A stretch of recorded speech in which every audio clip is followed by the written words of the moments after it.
pessoal, João Vitor Wrobleski, estudante de psicologia, apesar de que hoje o nosso vídeo é um misto.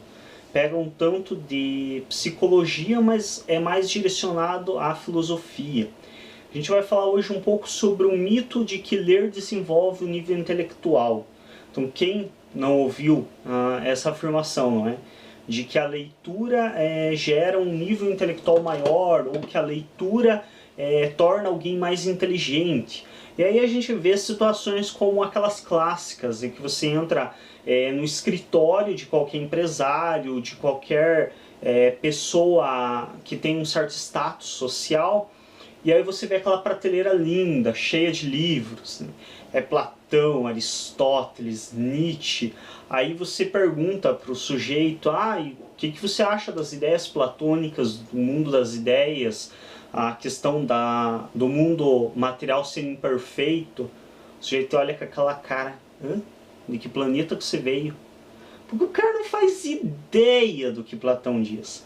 Então é engraçado, né, que as pessoas ouvem essa afirmação de que a leitura desenvolve o intelecto e elas acreditam que você montar uma estante cheia de livros é o suficiente para que você se torne inteligente.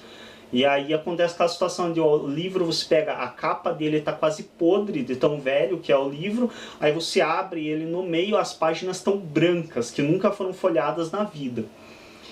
E em relação a isso, é bem triste esse tipo de atitude, das pessoas usarem livros como enfeite de prateleira, e simplesmente por essa questão dessa afirmação de que a leitura desenvolve um nível intelectual.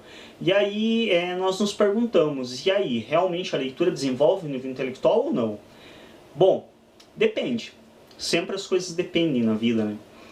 Por exemplo, se eu ler uma revista de fofocas que me conta qual atriz foi pra cama com qual ator, com quem que tal ator está se casando, é uma grande possibilidade que eu desenvolva um bom retardo mental. Assim como se eu pegar, por exemplo, para ler um Nietzsche, do mesmo modo existe uma séria possibilidade de eu desenvolver algum tipo de lesão cerebral. Por quê? Porque a maioria de nós não está acostumado com uma leitura como é a de Nietzsche. Aliás, a maioria do mundo não está acostumado com uma leitura como é a de Nietzsche. Nós estamos falando de um filósofo que escreve de uma maneira muito jogada, ou seja, ele coloca no papel as palavras e as ideias do jeito que elas vêm. Ele utiliza termos em sentidos contrários e contraditórios sem explicar qual é o sentido que ele realmente está utilizando esses termos. E ele fala sobre coisas complexas. Então ele trata sobre a existência humana, ele trata sobre a questão da vontade de poder que o ser humano tem, ele trata sobre coisas altamente complexas. Então não bastasse o tema ser complexo, a forma de escrita dele é ainda mais complexa e não é muito organizada e quase nem um pouco didática. Mas aí então o que eu vou ler? Aí nós temos aqui, se vocês repararem, um segundo nome, Maurício de Souza. Fique bem claro aqui, para quem não conhece, é um dos maiores cartunistas brasileiros, se não o maior, para mim ele é o maior, sem dúvida alguma. É o criador da Turma da Mônica, então já tem mais de 50 anos aí a obra do Maurício de Souza, as obras que vêm sendo publicadas. Obviamente hoje ele já tem toda uma equipe trabalhando com ele. Aí muitos vão me perguntar, e aí, ler Maurício de Souza? Nietzsche eu já sei então que não desenvolve o intelecto. E ler Maurício de Souza desenvolve o intelecto? Com certeza. E aí eu posso afirmar para vocês, porque eu li muito Maurício de Souza e inclusive tem coleções, inclusive das revistas em quadrinho deles, tem algumas publicações, não é tantas assim, mas tem um certo volume. E devo confessar que muitos dos conteúdos que o Maurício traz ao longo dos gibis dele, algumas piadas, algumas coisas, eu levei um tempo para entender. Eu precisei ir para a escola e aprender algumas coisas para poder entender. Como, por exemplo, das histórias em quadrinho, aonde ele inclusive faz uma alusão à caverna do Platão, ao mito da caverna, que o Platão descreve no seu livro, que é uma descrição a partir de um discurso do Sócrates. O Maurício de Souza tem exatamente uma analogia ao mito da caverna, fazendo como sendo a caverna do mundo atual a televisão. E isso é uma coisa muito sensacional. e que eu precisei primeiro estudar e saber quem era Platão, saber quem era o mito da caverna, o que era o mito da caverna para entender. Então muitos vão pensar que a história em quadrinho, por exemplo, da Turma da Mônica é uma coisa boba, infantil e que não desenvolveria nada no intelecto. E algumas piadas que tem ali dentro, alguns conteúdos, como por exemplo uma que tinha um sujeito debaixo de uma macieira, cai a maçã na cabeça dele, ele pega a maçã, olha, eureka, descobriu alguma coisa. Aí ele vai contar para Magali o que ele descobriu. A Magali pega a maçã e sai correndo para comer a maçã. Eu precisei ir, saber quem era Isaac Newton, saber toda a teoria dele para eu entender o que significava a maçã caindo na cabeça daquele sujeito. Então, algumas piadas, alguns conteúdos que tem ali são de alto nível intelectual. É preciso que você tenha um desenvolvimento intelectual bem razoável para você conseguir entender a piada contida ali ou a alusão a que aquilo está fazendo.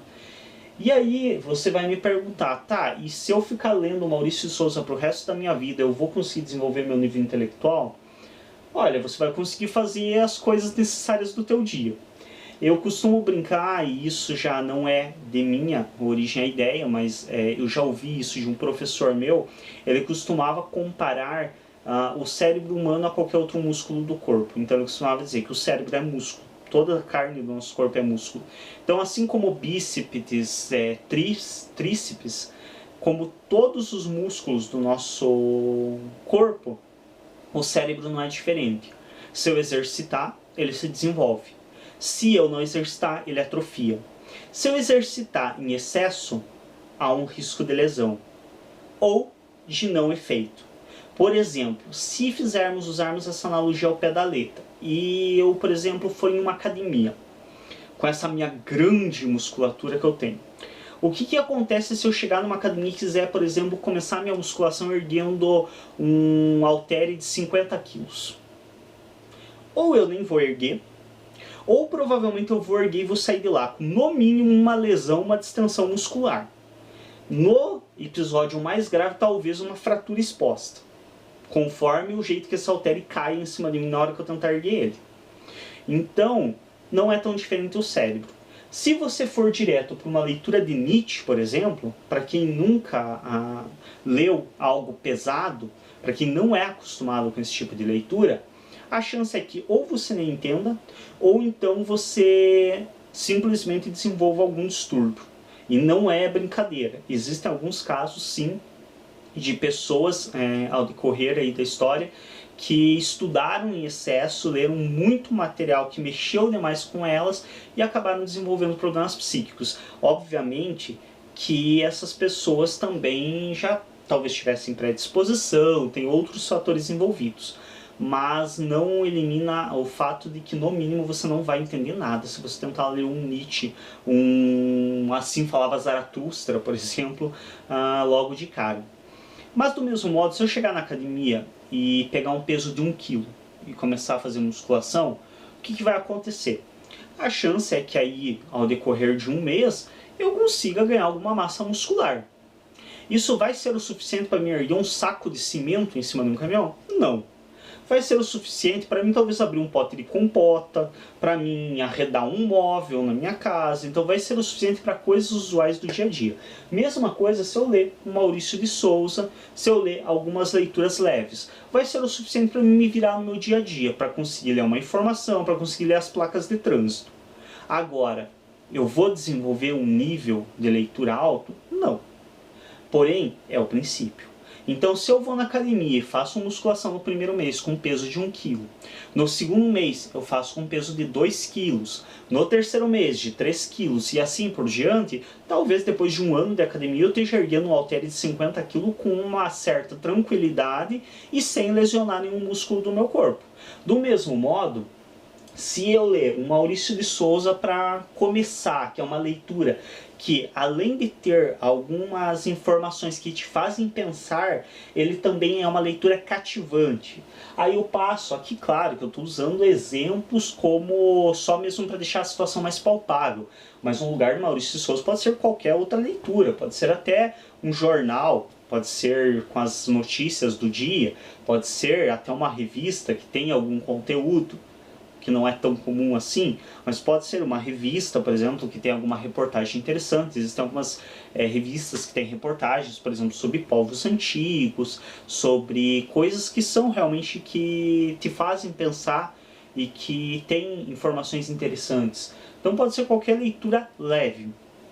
Aí eu passo, por exemplo, aqui eu cito O Pequeno Príncipe, mas poderia ser também um Ben-Hur, poderia ser A Ilha do Tesouro, poderia ser qualquer obra. O Pequeno Príncipe é uma obra clássica, é uma obra sensacional, muito lida e que nos faz refletir muito. Então é uma obra fantástica, assim. Realmente O Pequeno Príncipe é uma obra encantadora. Então por isso ele está aqui. Guimarães Rosa é meu autor da literatura assim, brasileira, é meu autor favorito, se não um dos poucos que eu gosto. E o que acontece? O Guimarães Rosa, José Saramago, que é um autor português, eles já têm uma leitura muito mais avançada, então eles têm uma linguagem mais complexa, eles têm uma questão de brincar com ambientes, então tá em um ambiente, sai, vai para outro, volta para cá, que são coisas que te demandam uma concentração maior e automaticamente, como demandam uma concentração e esforço maior, elas fazem com que o teu nível intelectual também se desenvolva mais. Então, é uma boa opção de seguimento. Seriam aí os talvez 3 quilos, 4 quilos de musculação. Aí a gente pode talvez se arriscar em um Cícero, em um Sófocles. Para quem não conhece Sófocles, ele é muito importante, principalmente na área da psicanálise, porque ele é o criador do mito do Édipo. Édipo, o rei, é uma criação do Sófocles e ele é utilizado pelo Freud para fazer analogia a uma fase da vida humana. Então, por isso é um autor bem importante assim na área para quem estuda psicanálise. Dante Alighieri é um autor também da filosofia muito bom e que tem algumas obras interessantes. Maquiavel, eu pessoalmente sou suspeito para falar porque Maquiavel é meu xodó, eu sou muito fã do Maquiavel. E aí quando a gente já chega nesse nível, quando eu chego no nível de ler Maquiavel, se eu entender, porque ler uma entender a outra, se eu entender, aí eu sei que realmente eu estou numa sequência bacana e o meu nível intelectual está sendo desenvolvido. Aí talvez arriscar ler um Sartre, e aí sim, por último, o nosso caro Nietzsche. Que fique bem entendido aqui que eu sou fã, extremamente fã do Nietzsche. E li vários de seus livros. Porém, sei que é uma leitura difícil. E sei que a primeira vez que eu tentei ler ele, não entendi nada. Então, não é também porque eu estou afirmando aqui que eu li, que necessariamente eu tinha o preparo intelectual para o momento em que eu li ele. Posteriormente, claro, fazendo outras leituras, estudando, assistindo vídeos a respeito, que ajudam muito. Então existe, principalmente o Nietzsche, existem vídeos no YouTube que favorecem muito a leitura do Nietzsche, porque eles realmente têm eles têm uma forma de simplificar o Nietzsche que ajuda muito. Então tem muitos vídeos disponíveis aí no YouTube. A Scarlett, não me recordo o outro nome dela, é uma comentadora do Nietzsche, que é uma doutorada em Nietzsche do Brasil, e ela é fantástica, assim, então auxilia muito a entender. Então o que é a questão aqui, quanto à leitura e o desenvolvimento intelectual? É necessário que entendamos que ler, sim, desenvolve o nível intelectual, desde que essa leitura siga uma lógica e uma questão gradativa. Então dificilmente, poucas pessoas eu conheço que aprenderam a ler e foram ler um Nietzsche, um Maquiavel, um Sartre e entenderam o que estavam lendo e conseguiram se desenvolver intelectualmente desse modo.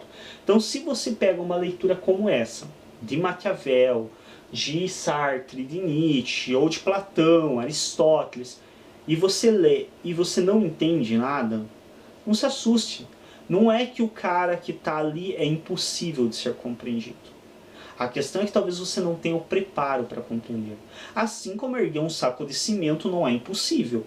Porém, para alguém que tem uma vida monótona, ou uma vida como a minha, que é mais de estudos, que não tem me envolvido muito em atividades físicas ultimamente, se você for tentar erguer um saco de cimento, ou você nem consegue tirar do chão, você se rende. Porque não tem lógica você fazer uma tentativa dessa. Do mesmo modo, dificilmente você vai conseguir entender um Nietzsche se você for ler ele sem ter um preparo.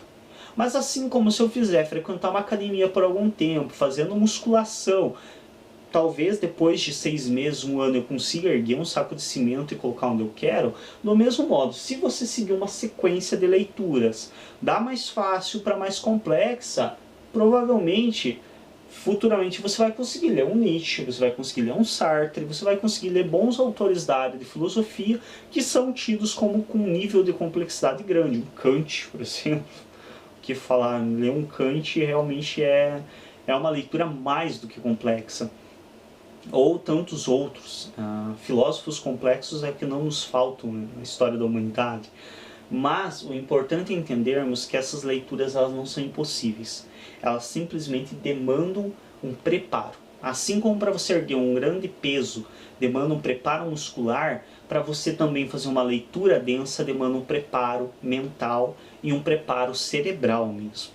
Então, existem, por exemplo, situações como Maquiavel na sua obra O Príncipe, que se você não tiver minimamente um conhecimento histórico, você nem vai entender os exemplos que ele traz. Porque ele traz exemplos de guerras romanas, guerras gregas, ele traz exemplos da história da humanidade que é necessário que você tenha algum conhecimento a respeito da história para que você entenda os exemplos dele. Então, é preciso que haja todo um desenvolvimento e um preparo intelectual para você chegar a certos níveis de leitura. E aí sim, seguindo esse preparo intelectual, você vai conseguir desenvolver o seu intelecto a partir da leitura. Lembrando que assim como a massa muscular, se você deixar de ir na academia, ela acaba se atrofiando, você vai perdendo massa e acaba atrofiando os músculos novamente, do mesmo modo a leitura. Então, se você desenvolver um nível de leitura, porém você não permanecer nessa leitura, não permanecer estudando, e parar simplesmente de esforçar seu cérebro, a tendência é que ele vá se desgastando e vá ficando com o pensamento mais lento. Espero que isso tenha deixado um pouco mais clara a questão da leitura. Lembrando que livro enfeitando prateleira não auxilia ninguém a desenvolver nível intelectual. Que também se atrever a uma leitura altamente complexa, da qual você não vai entender o que está lendo, também não favorece ninguém a desenvolver nível intelectual. É preciso todo um preparo, uma sequência do mais fácil para o mais complexo, para que você chegue a um nível de desenvolvimento. Espero que tenham apreciado este vídeo. Para quem está procurando mais conteúdo na área de psicologia, acesse os vídeos de prefixo psique, que são direcionados à psicologia em geral. Os de prefixo psicanálise são voltados especificamente para a área da psicanálise, e os de prefixo filo são voltados para a área de filosofia. Lembrando, eu não sou profissional da área de filosofia, sou um estudante autônomo dessa área, então eu leio conteúdos, leio livros, sou fã de filósofo e estudo na psicologia. Então dentro da psicologia nós estudamos muito a filosofia, porém eu não sou filósofo, e isso é muito importante destacar, porque eu tenho sérias críticas com quem se intitula filósofo, achando que isso é uma coisa que você mesmo se dá o nome e não precisa formação nenhuma. Não é assim que as coisas funcionam. Se você quer entender melhor esse aspecto, acesse o canal, se inscreva, clique em gostei nos vídeos para nos ajudar a destacar, e procure um vídeo que também traz o título, o prefixo filo, e o título a banalização da filosofia. Então acessem que vocês vão entender que ser filósofo é uma característica que demanda estudo e formação. Não é para qualquer um que quer ser. Obrigado a todos pela atenção e até um próximo vídeo.